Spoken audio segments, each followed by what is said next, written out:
All right, so there are a couple of chicks in the hitch.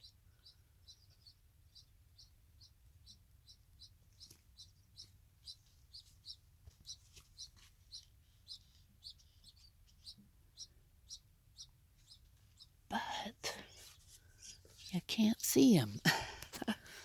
And then I did paint the well barrel, which is now a nice gray. Just kind of matches our shed.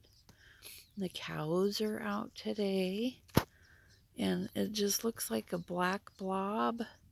But obviously there's some goodness there, because it hasn't lifted its head in a while. So anyway, and the cows are dotting the